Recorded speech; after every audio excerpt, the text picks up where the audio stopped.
इस एडिटोरियल में हम डिस्कस करेंगे कि भारत में जो विभिन्न पॉलिटिकल पार्टीज़ हैं उनके जो अध्यक्ष का चुनाव किया जाता है वो टाइम टू टाइम होना चाहिए या नहीं होना चाहिए, इसके संबंध में इस एडिटोरियल में हम बात करेंगे। इंटरनल डेमोक्रेसी, आंतरिक लोकतंत्र। तो यहाँ आंतरिक लोकतंत्र से मतलब है विभिन्न पॉलिटिकल पार्टीज़ जो हैं उनके अध्यक्ष का चुनाव। The ECI is right. Election Commission of India is right in rejecting the notion. Notion का मतलब होता है कोई कॉन्सेप्ट या फिर कोई अवधारणा of leader for life in political parties. Leader for life का मतलब हुआ कि किसी व्यक्ति को अध्यक्ष चुन लिया गया तो उसे जीवन भर के लिए चुन लिया गया। तो जो विभिन्न पॉलिटिकल पार्टीज़ हैं उनके लिए किसी एक पर्टिकुलर नेता को आजीवन जो है अपना अध्यक्ष चुन लेना, इस विचार को ईसीआई ने जो है रिजेक्ट किया है। और एडिटोरियल कहना है कि भाई ये ठीक भी है। The election commission of India has rejected the idea. तो देखो ये आया ना, नोशन, इसका मतलब कोई विचार, कोई आइडिया, कोई धारणा। The election commission of India has rejected, reject का नहीं मतलब खारिज कर देना, the idea of a permanent president for a party, कि किसी भी पार्टी के लिए परमानेंट अध्यक्ष, परमानेंट प्रेसिडेंट का जो विचार है, इस बात को इलेक्शन कमीशन ऑफ इंडिया ने खारिज कर दिया है। वाइल, जबकि, while taking issue with the Yuvajana Sramika Rythu Congress party, ये जो YSRCP पार्टी है ना, YSR कांग्रेस पार्टी जो है, इस संबंध में इस मुद्दे को उठाते हुए, अब ये जो YSRCP है विच रूल्स आंध्र प्रदेश, जो कि आंध्र प्रदेश में अपना शासन रखती है, यानी कि आंध्र प्रदेश में वर्तमान में इस पार्टी का शासन है YSRCP का। तो इसी के संबंध में ये पूरा मामला उठा था और इस मामले में ईसीआई ने इस विचार को खारिज किया, कि इस विचार को, परमानेंट प्रेसिडेंट के विचार को। द पार्टी रिपोर्टेडली, मतलब इस तरह की रिपोर्ट हमें देखने को मिली है ना, कथित तौर पर ये रिपोर्ट हमें देखने को मिली कि YSRCP ने जो है चुन लिया, elected chief minister YS Jagan Mohan Reddy as के रूप में its president for life in July 2022, कि इस तरह की रिपोर्ट हमें देखने को मिली कि जुलाई 2022 में आंध्र प्रदेश के जो चीफ मिनिस्टर हैं YS जगन मोहन रेड्डी, इन्हें जो है अपने अध्यक्ष के रूप में, लाइफ टाइम अध्यक्ष के रूप में जो है चुन लिया गया YSRCP पार्टी द्वारा। The ESI says such a step, तो ECI election commission of India जो है वो क्या कहती है कि इस तरह का जो कदम है इज इनहेरेंटली, इनहेरेंटली का मतलब है बिल्कुल निहित रूप से, बिल्कुल अंतर्निहित होना, एंटी डेमोक्रेटिक, कि भाई इस तरह का जो कदम है यह अलोकतांत्रिक है, ऐसा ECI कहती है।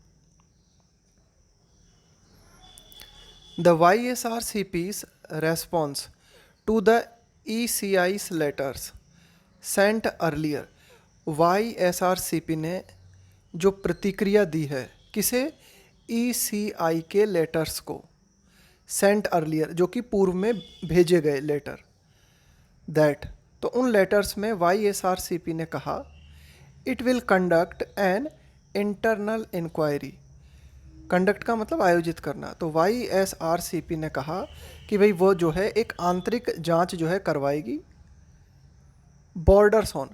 तो YSRCP का ऐसा कहना कि वह आंतरिक जांच करवाएगी, तो ऐसा कहना बिल्कुल बेतुका है। एब्सर्ड का मतलब होता है जो बिल्कुल लॉजिकल ना हो, बिल्कुल बेतुका हो। बॉर्डर ऑन, ये एक आपकी कह सकते हो फ्रेजल वर्ब है। बॉर्डर ऑन समथिंग का मतलब होता है, जैसे किसी पर्टिकुलर बात के लिए हमने कहा कि इट बॉर्डर ऑन समथिंग, इसका मतलब है कि ये लगभग वही बात है, it is almost that thing, तो कुल मिला के YSRCP ने ये जो प्रतिक्रिया दी है कि हम इंटरनल इंक्वायरी कराएंगे, तो ये बात जो है ये लगभग या ऑलमोस्ट बेतुकी बात है।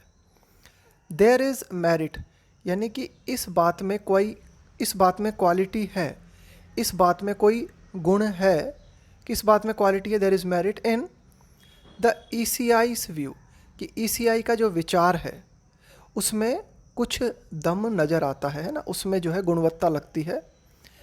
And it's insistence on, insistence का मतलब होता है आग्रह, किसी बात पर जोर देना। और ECI का जो आग्रह है, किस बात पर है ECI का आग्रह, ये देखो ध्यान देना, इंसिस्ट के साथ में हम क्या करते हैं, ऑन का प्रयोग करते हैं। Internal democracy and it's insistence on internal democracy. और ECI ने किस बात पर जोर दिया है, पार्टी के भीतर आंतरिक लोकतंत्र पे। एज, देखो एज का प्रयोग किया जाता है रीज़न बताने के लिए, कारण बताने के लिए। No individual should be elected leader for life. भाई ECI का ये कहना है कि किसी भी व्यक्तिगत, यानी कि कोई जो इंडिविजुअल है, कोई एक व्यक्ति है, शुड बी इलेक्टेड, उसे नहीं चुना जाना चाहिए जीवन भर के लिए जो है leader. Any party that participates in a democratic process, कि कोई भी पार्टी जो कि लोकतांत्रिक प्रोसेस में, लोकतांत्रिक प्रक्रिया में भाग लेती है, एंड वांट्स, और चाहती है क्या, टू गवर्न, यानी कि शासन करना चाहती है, एंड लेजिस्लेट, और कानून बनाना चाहती है, तो उस पार्टी को क्या करना चाहिए, शुड इंक्लूड, उस पार्टी को शामिल करना चाहिए, फॉर्मल, औपचारिक, एंड पीरियोडिक। पीरियोडिक का मतलब होता है एक रेगुलर अंतराल पर, time to time, election of office bearers. Office bearers का मतलब हुआ पद धारक, पद को धारण करने वाला व्यक्ति। तो कुल मिला के अगर इस तरह की कोई पार्टी है जो कि लोकतांत्रिक प्रक्रिया में भाग लेना चाहती है, शासन करना चाहती है, कानून बनाना चाहती है, तो उसे क्या करना चाहिए, उसे इस बात को शामिल करना चाहिए कि औपचारिक रूप से और एक नियमित अंतराल पे जो है, जो भी पार्टी अध्यक्ष है उसका चुनाव हो, एज पार्ट ऑफ, ये उस पार्टी का हिस्सा होना चाहिए, द वे इट फंक्शंस, कि भाई कोई पार्टी किस तरह से फंक्शन करती है, किस तरह से काम करती है, तो उसी का एक हिस्सा होना चाहिए चुनाव करवाना। The way it functions as an association, कि भाई कोई पार्टी जो है एक एसोसिएशन के रूप में, एक संघ के रूप में काम कर रही है, एक बॉडी के रूप में काम कर रही है, तो इस जिम्मेदारी को भी उसे पूरा करना चाहिए कि पीरियोडिक इलेक्शन हो। Indian political parties are of myriad kinds. Myriad का मतलब होता है विविध, कई। तो भारतीय जो राजनीतिक पार्टीज़ हैं वे कई तरह की हैं। सम, कुछ, सच एज, जैसे कि भारतीय जनता पार्टी है या फिर द कम्युनिस्ट पार्टीज़ हैं, आर स्ट्रक्चर्ड। तो ये जो पार्टी हैं इनका एक पर्टिकुलर स्ट्रक्चर है। केडर बेस्ड, देखो कैडर का मतलब होता है कि भाई एक समूह, बॉडी कह सकते हो आप इसे, टीम कह सकते हो, ग्रुप कह सकते हो।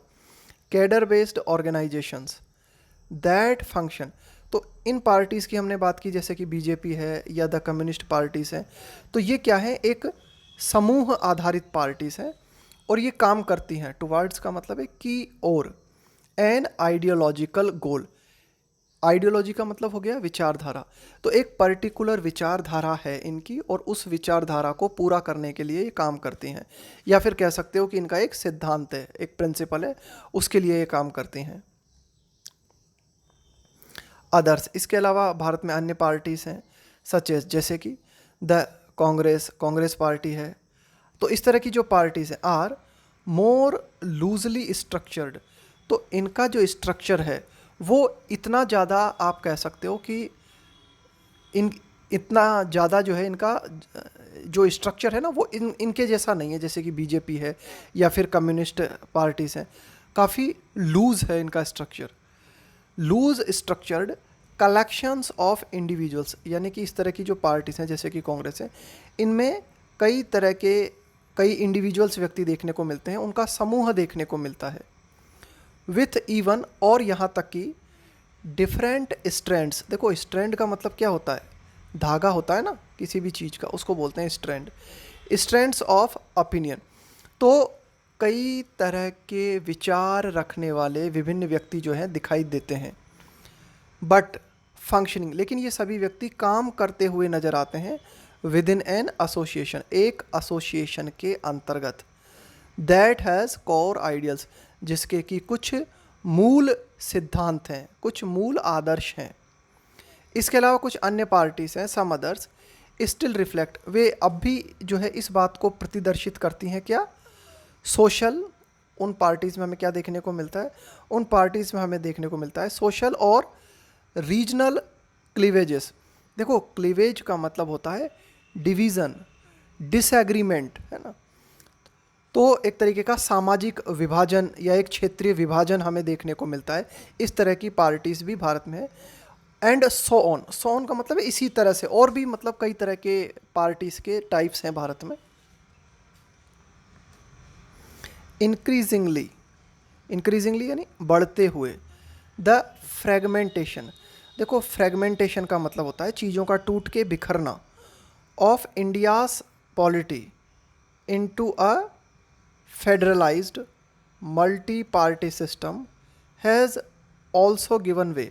देखो क्या हुआ है, द फ्रेगमेंटेशन ऑफ, बिखराव, ऑफ इंडियाज़ पॉलिटी की जो भारत की राज व्यवस्था है, India's polity into a federalised, है ना, उसका बिखराव, उसका फ्रेगमेंटेशन किस रूप में, फेडरलाइज्ड के रूप में। यानी कि देखो फेडरल स्ट्रक्चर का मतलब होता है एक संघीय स्ट्रक्चर जहाँ केंद्र सरकार और राज्य सरकार साथ में काम करती हैं।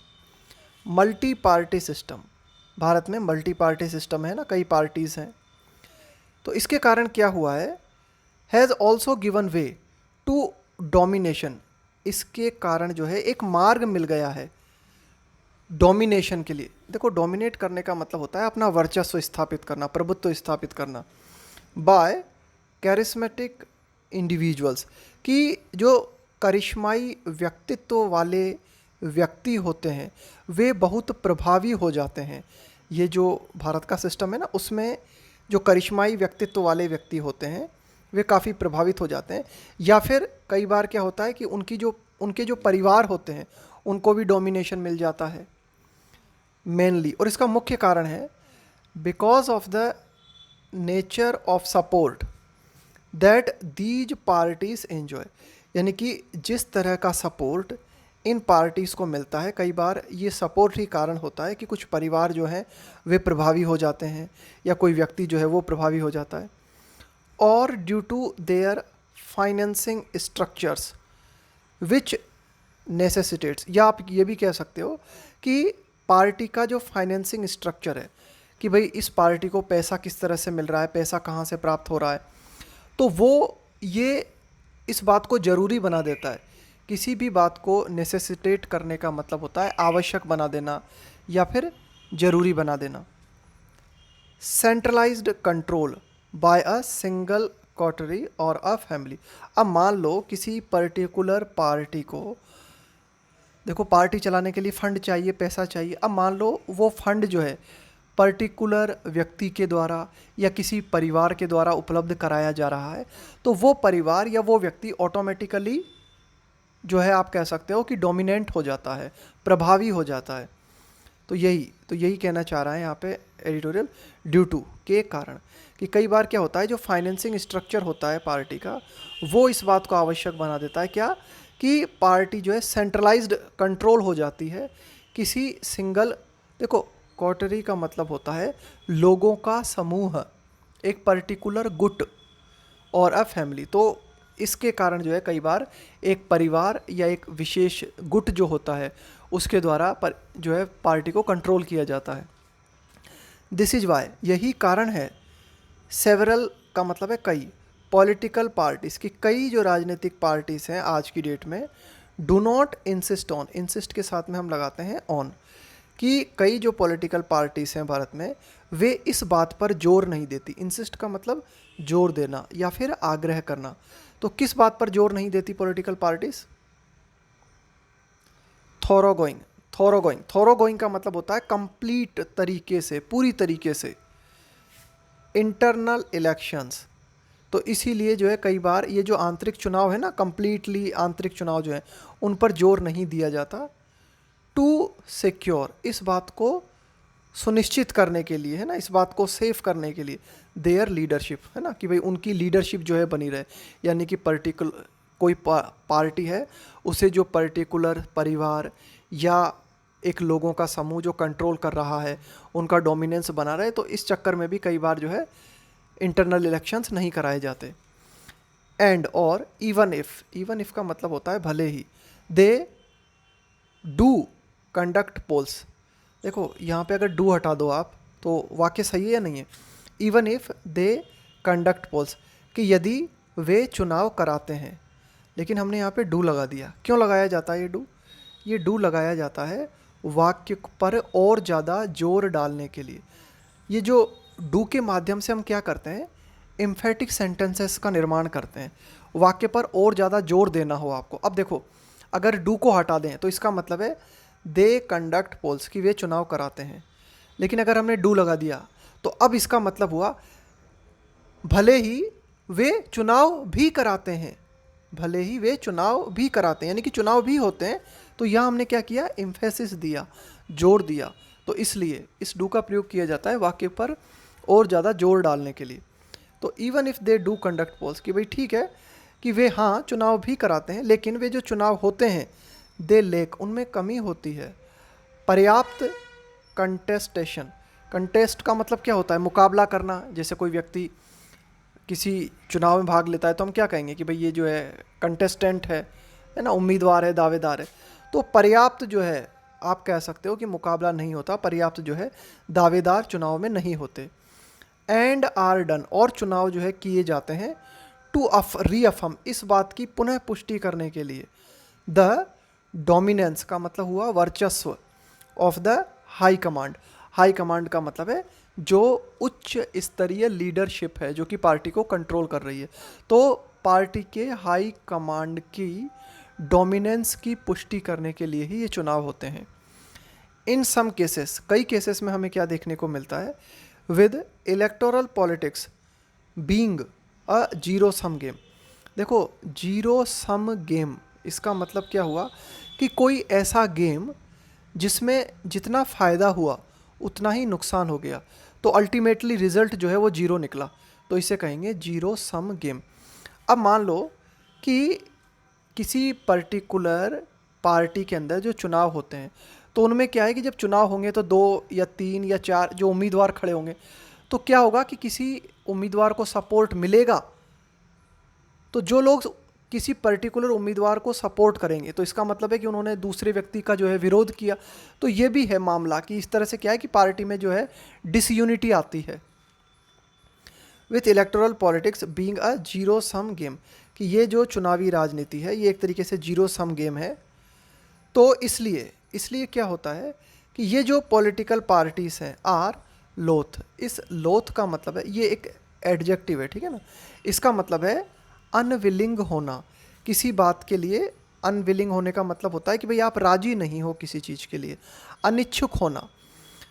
इसीलिए क्या है कि जो पॉलिटिकल पार्टीज़ हैं वे इस बात के लिए अनिच्छुक होती हैं टू अलाउ इंटरनल कॉन्टेस्ट, कि वे जो है आंतरिक रूप से इस मुकाबले को नहीं होने देती।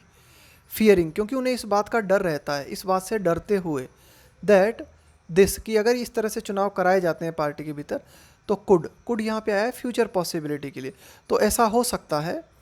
फोस्टर का मतलब होता है किसी चीज़ को एनकरेज करना, किसी चीज़ को प्रोत्साहित करना, कि इस तरह के चुनाव जो हैं वो प्रोत्साहित कर सकते हैं किस चीज़ को, डिसयूनिटी को, कि वे जो है डिसयूनिटी को बढ़ावा दे सकते हैं इस तरह के चुनाव। यूनिटी का मतलब हुआ एकता, एकता का उल्टा हुआ डिसयूनिटी। एज अपोज्ड टू, के विपरीत, एज अपोज टू नॉमिनेशन का मतलब हुआ नामांकन। एंड कंसेंसस बिल्डिंग, कंसेंसस का मतलब होता है एक मत होना, सभी एग्री कर रहे हैं किसी बात पर, सभी सहमत हो रहे हैं, तो इसे कहेंगे कंसेंसस बिल्डिंग।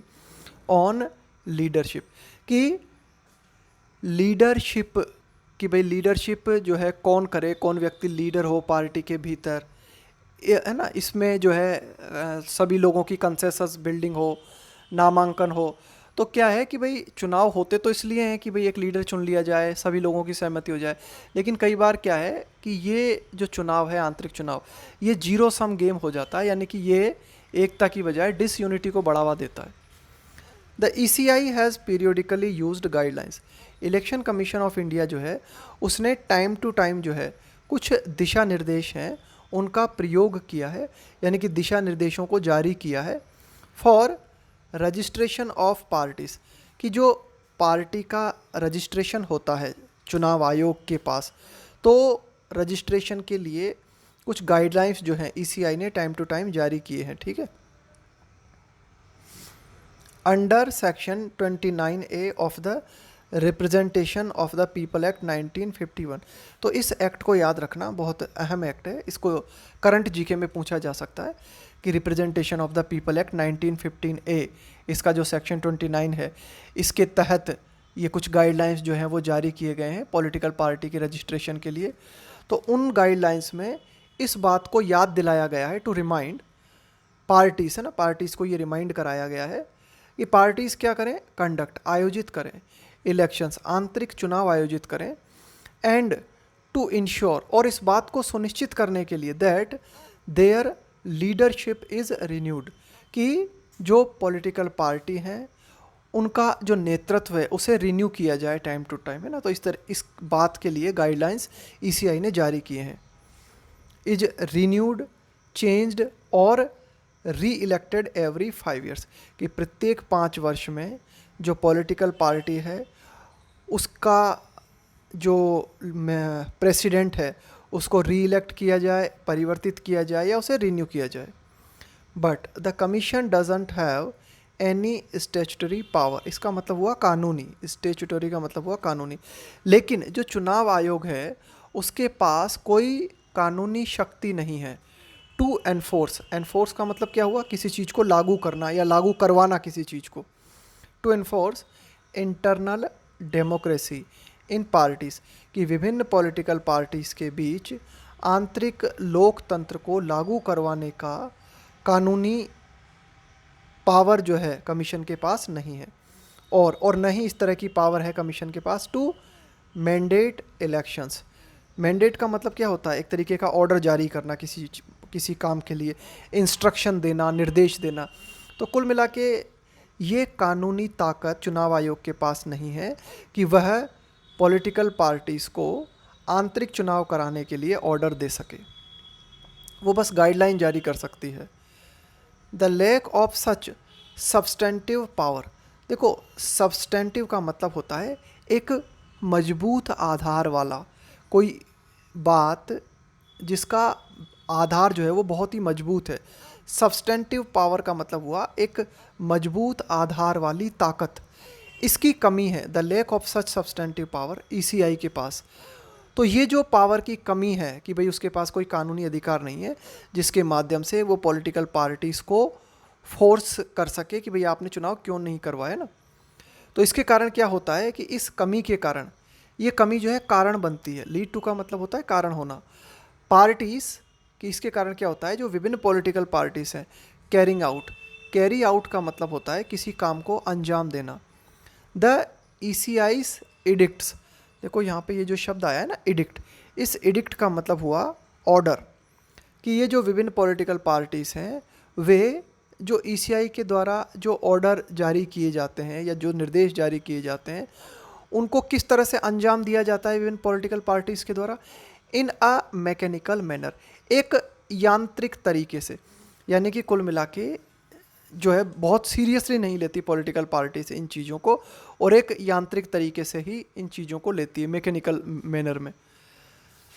हाउएवर, हालांकि विद डायनेस्टिसिज्म का मतलब हुआ वंशवाद, and a lack of internal democracy, कि भाई पार्टी के भीतर आंतरिक लोकतंत्र की कमी और जो वंशवाद है ये बन रहे हैं, becoming a matter of public debate, कि ये एक सार्वजनिक विवाद का विषय बनते जा रहे हैं।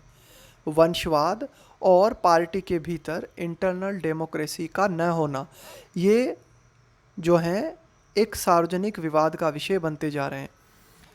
परहैप्स, शायद, पब्लिक प्रेशर कि भाई ये जो लोगों का जो दबाव है, परहैप्स पब्लिक प्रेशर, शायद जनता का दबाव, would finally bear upon parties. देखो ये मतलब हुआ बेयर अपॉन, है ना, इस बेयर अपॉन का मतलब हुआ यहाँ पर कि प्रभावित करना एक तरीके से, ये आप कह सकते हो, या फिर आप कह सकते हो कि किसी पर जो है, हाँ, प्रभाव डालना, प्रभावित करना किसी चीज़ को, कि फाइनली जनता का दबाव जो है वो पार्टीज़ को प्रभावित कर सकता है, पार्टीज़ पर प्रभाव डाल सकता है, इस बात के लिए कि पार्टीज़ जो हैं वो जो राइट है उसे ही करें। To do the right things का मतलब हुआ कि जो सही बात है उसे करने के लिए, जो सही है उसे करने के लिए शायद जनता जो है वो पॉलिटिकल पार्टीज़ पे दबाव बना सकती है।